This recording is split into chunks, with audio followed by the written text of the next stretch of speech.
اقوى 5 افلام مصريه هتنزل في 2026. افلام السنه دي فيها مفاجآت كتيره جدا. الصيف السنه دي هيبقى ضرب نار، في افلام كتيره بميزانيات ضخمه، في افلام بتشهد رجوع ناس بقالهم كتير قوي ما مثلوش في السينما، وفي افلام بمثابه الفرصه الاخيره للنجم ده في السينما. انا متوقع ان على الاقل فيلم منهم هيكسر الارقام القياسيه في الايرادات، وفي اخر الحلقه هقول لك ايه توقعاتي للايرادات دي. خلينا نبدا باضخم عمل، دي مش افوره لان تكلفته اتكلفت 40 مليون دولار، وما تفكرش تحسبها بالمصري، رقم مهول. الفيلم اللي مصنف انه اعلى ميزانيه في تاريخ السينما المصريه. كفايه ان نقول ان من بطوله احمد عز وكريم عبد العزيز، بس مش هم دول بس، في معاهم ناصر القصبي ونجوم عالميين ابرزهم مونيكا بولوتشي. نكتفي بهذا القدر؟ لا، والاخراج كمان اخراج عالمي من عادل وبلال، دول نفس المخرجين اللي اخرجوا فيلم باد بويز. القصه اللي معلنه لحد دلوقتي في المواقع، ضابط انتربول بيتعاون مع عدوه من عصابه الكلاب السبعه لمكافحه مخدر خطير بالمنطقه دي. فيلم مليان اكشن وتشويق ومطاردات.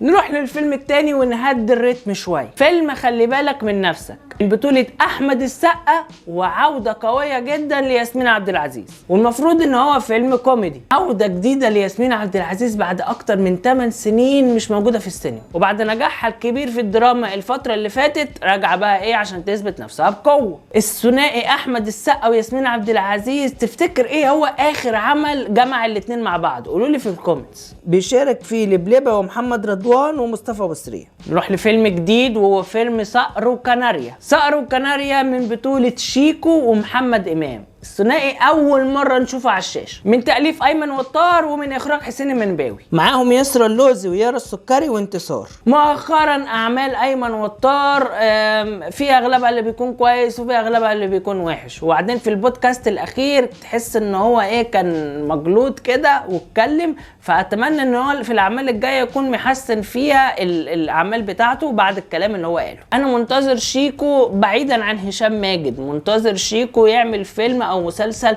ينجح، لان هو لما عمل ابن الحاج احمد ما نجحش، او الدويتو اللي عمله مع كريم محمود عبد العزيز في خالد نور وولده نور خالد ما نجحش برضو قوي. انا منتظر بقى النجاح لشيكو، لان شيكو برضو ليه محبة خاصة جدا على قلبي، ان هو كان من اقوى الناس اللي بتضحك في بداية الثلاثي، لكن مع مرور الوقت ابتدى ان هو الريتم بتاعه يقع وعماله ما تنجحش. فانا بتمنى ان الفيلم ده يكون نجاح كبير ليه.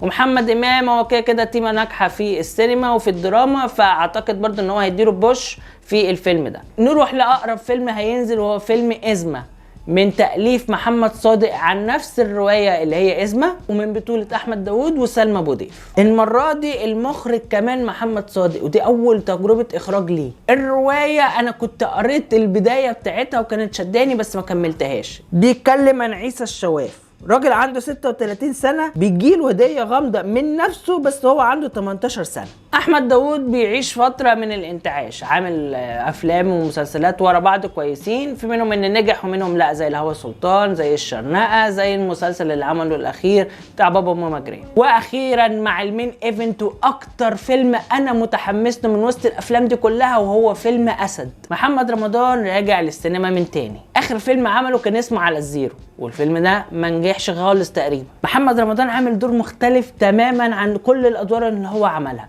القصه والحكايه اللي هنحكيها دي اول مره نشوفها على الشاشات المصريه، من تاليف واخراج محمد دياب. محمد دياب بقى يعني راجل جاي من هوليوود وجاي من مارفل، واول غالبا فيلم يعمله من تاليف واخراج بعد مون نايت.